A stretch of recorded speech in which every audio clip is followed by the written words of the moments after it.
Twitter has, by suspending Donald J. Trump's account, demonstrated a strong editorial conviction about doing something that will keep the thin layer of a very fragile domestic peace intact. Your take on this decision? I mean, I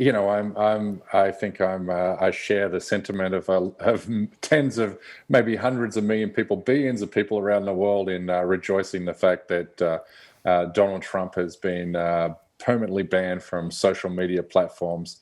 I would love to praise these platforms, but at the same time, I need to temper that with the fact that I think it's a little bit too late.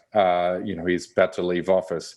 We need to put in context of the fact that these platforms did nothing after he tweeted in response to Black Lives Matter protests, American protesters taking to the street to protest against police brutality and racial injustice. And he said that we tweeted when the shooting starts, or when the looting starts, the shooting starts. Mm-hmm. Now, that was a direct threat of violence, and they should have taken action there and then. If it was you and I that made such a similar post, our accounts would have been permanently suspended. So why not he? But here we are today. I do know for a fact that executives at Twitter denied earlier this year to permanently ban his account. But because it was an election year, they didn't want to be seen to pressing their thumb against the scale, on the US presidential election. They wanted the election to run, and then after that, look for a reason to permanently bar him, and that they have, and they'll be commended for that. It's a precedent, we could say, for Twitter to ban somebody who has almost 89 million audience. Yeah. Is it a good time? Is it always a good time to do such a thing, or is it really a little too late? Well, I mean, it's going to make an impact. I mean, he's obviously leaving the presidency in 10 days from now. But what it's going to do is neuter him going forward. I mean, his entire political career is built upon his social media presence. He's the first social media president or leader of the free world. Without social media, without the reach he has on Twitter and Facebook, he would never have won the Republican presidential nomination in 2016, and he certainly would have become president in that same year. He is governed by Twitter. He has fired cabinet members of his cabinet via Twitter. He has spread conspiracy theories. He's demonized racial minorities from his account. He is governed by Twitter. This is a guy that we know from first-hand accounts, numerous first-hand accounts, that sits in the Oval Office all day. He's the first president to install within the Oval Office multiple television sets that run cable news networks from CNN to Fox News 24/7, and he governs by tweet. He responds to what he sees on Fox News and then feeds his base exactly what they want to hear in the form of 280 characters or less. There's been nothing like this before. It's been very destructive in the United States, culminating in what we saw on Wednesday. Tens of millions of his supporters believing that the election was stolen from him, despite all evidence to the contrary, despite members of his own party in all of the contested states saying it was a free and fair election, and finding no evidence of election fraud, despite the fact that the Trump-stacked Supreme Court found no evidence of election fraud, despite the fact that Republican governors in all these contested states found no evidence of election fraud. He continues to perpetuate this lie, and tens of millions believing it, culminating in thousands of them storming the Capitol as insurgents, as terrorists, and with the intent of halting the democratic process, specifically stopping the certification of votes and the certification of the Electoral College, and threatening elected lawmakers with death, including the Vice President, Mike Pence, somebody they've seen an ally up until this very important time. So yeah, it's a little too late, but at the end of the day, it's certainly going to neuter him going forward, and certainly kill any aspirations that he may have of running again for presidency in 2024. And the world public has seen what can happen when a wrongfully outraged mob decides to put all reason aside, if there is a reason in the first place, endanger democracy that so many people relied on, especially those whose voices haven't yet been heard. Do you think that, taken in consideration one of his last tweets where he tweeted to his 75 million followers, those who actually support Trump politics, do you think that he could be back in another shape or form? He has announced from another Twitter account, POTUS, which is an account of American government, that he will be building a base. Yeah, absolutely. I mean, it's in the same time I said he's been neutered going forward. I mean, we need to be realistic about what the future is going to look like, and it's pretty much going to look like this. He's going to leave the White House on January 20th. He's going to fly down to Mar-a-Lago, his resort in Florida, and he's going to be operating basically, certainly in the minds of tens of millions of Americans, maybe as many as 35–40% of the population. He still will be the de facto president or the shadow president. And he's going to run a shadow government or a shadow presidency from his golf course or his resort in Florida. You're left with a situation, roughly 100 million Americans are not going to see Joe Biden or President Joe Biden as a legitimate US president. They're going to see him as somebody who has been put there through a secret cabal of deep state individuals. And they're going to take their cues from the former president, the disgraced president in Florida. And while he won't have a social media presence, he's still going to be a regular. You can still guess or bet he's going to be a regular guest on Fox News. He's still going to be a regular guest on alternative conservative media outlets like OAN and Newsmax and the like. He's going to have a huge presence at the end of the day. And ultimately, Donald Trump is bigger than the Republican Party. The Republican Party, as we knew it pre-Trump, no longer exists. He is far more popular amongst regular Republican voters than is the Republican Party. In fact, long-time stalwarts of the Republican Party, individuals that have high brand name recognition, people like Mitch McConnell and Lindsey Graham and Ted Cruz. I mean, these are individuals that have almost single-digit approval ratings amongst the base, whereas Trump has an almost 90% approval amongst the base. So he's going to be still a kingmaker in the Republican Party. Whether that transforms or metastasizes into Don Trump Jr. running in 2024, we'll have to wait and see. But his presence is going to be a huge in American politics for the foreseeable future. Trump might be the only American president to be possibly impeached twice if the House passes this decision on Monday, earliest Monday, as they have announced they will be starting the process. Because this is an obvious question of ethics, and especially in Trump's case, an obvious security issue. I mean, absolutely. I mean, this is a president that encouraged insurrection. I mean, he stood in Washington, D.C. on Wednesday, encouraging his supporters who he knew were a consortium on that day, were a consortium of white nationalists, white supremacists, neo-Nazis. We saw footage on our television screens of people breaking into the Capitol and into the legislative chambers, wearing neo-Nazi insignia, flying Confederate flags.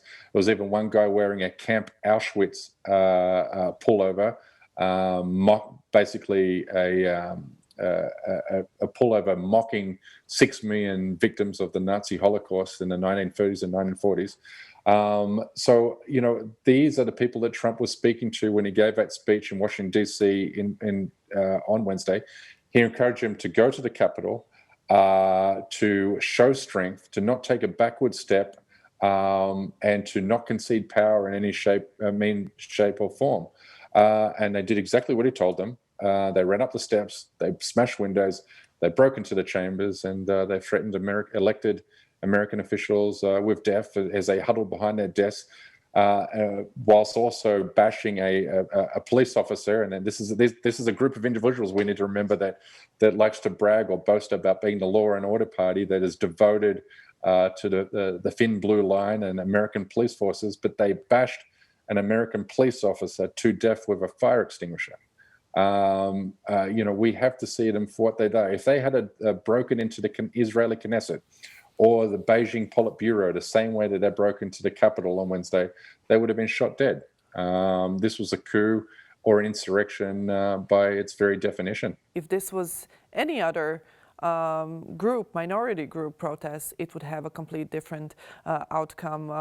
The public has agreed on that. But banning Trump from Twitter is not the end. It's not, hey, we have the world peace now. He's simply stating, and he's simply the megaphone of something that has been there already for centuries. Do you think that 10 years from now, this would be only a bloody page on the American history books?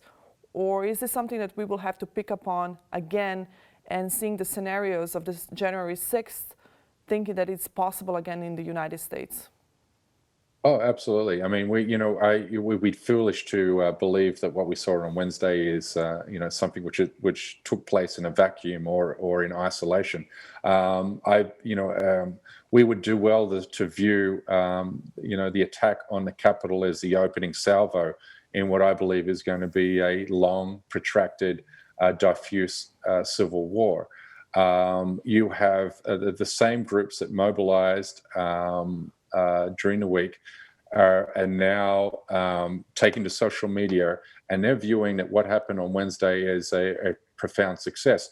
Now, when you look at these, when you study these groups and you study their ideologies and their philosophies, I mean, as I said, it runs a whole spectrum from white nationalists to white supremacists to neo-Nazis to anti-government extremists.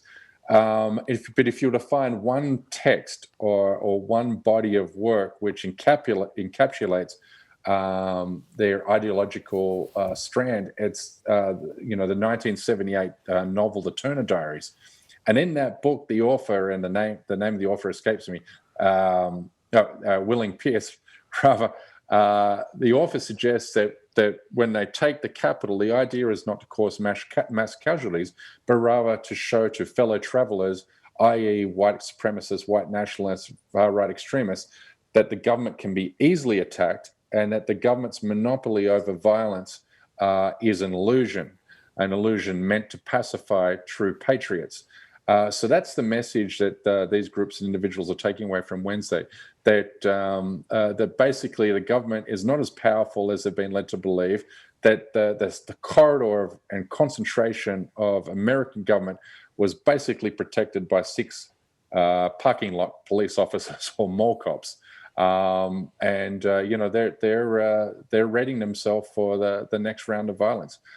They see they're mass radicalized by Trump's conspiracy theories and his lies and his ideology, which is all about demonizing racial minorities and portraying that white middle-class America to be under threat from immigrants and Muslims and the like.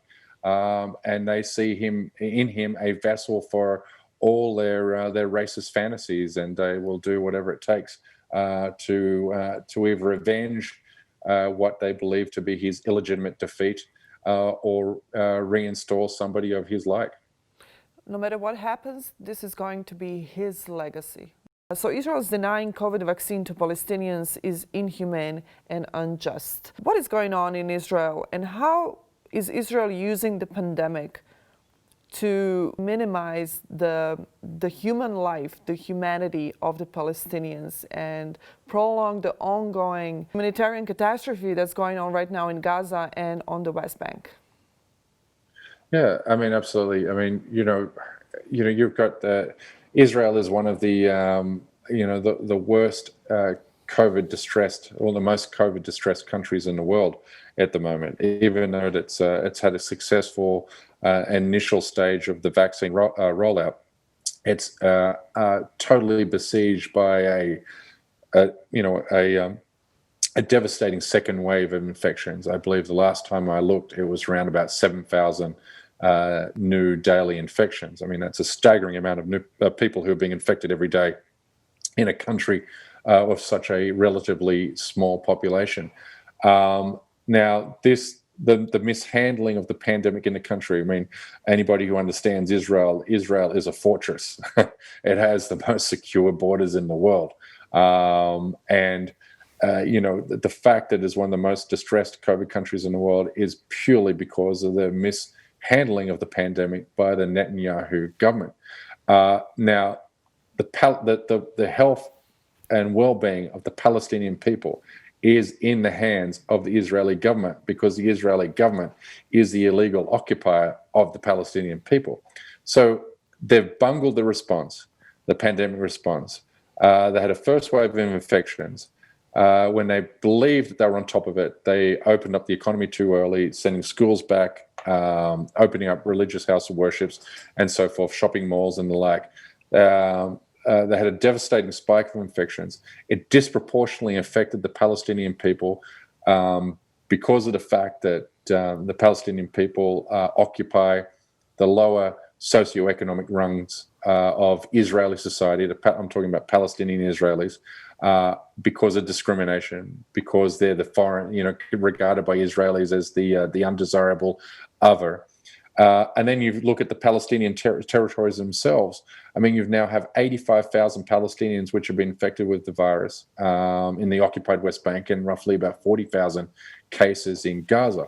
Now, Gaza is one of the most densely populated places on the planet. I mean, you people were forced to live on top of other people because of the way that Israel has herded these refugees into this steel fortress enclave that's completely hermetically sealed to the outside world, where allowing the virus to run wild. Now, Israel, and this is one of the most outrageously cruel decisions any government could make. It has only purchased or acquired enough doses of the vaccine to vaccinate the Jewish Israeli population, but also for Palestinian Israelis, only enough doses to vaccinate the population that lives inside basically the 1967 international borders, that being Israel proper. But it's also allowing the vaccine to be distributed to illegal Israeli settlers in the Palestinian territories. So not only are Palestinians subjugated to living under the brutality of Israeli military-backed illegal settlers in their territories, but those same illegal settlers will be granted access to the vaccine, but they will not be. And when you think about that, and you remember, and we all saw footage earlier from, or several months ago, of Israeli settlers roaming throughout the West Bank who were infected with COVID, spitting on the cars and homes of Palestinians. We can only imagine what levels of cruelty await those Palestinians who haven't been vaccinated, and in how this now becomes an opportunity for deranged and psychopathic Israeli settlers to just further humiliate and brutalize the people that live under the heel of their boot.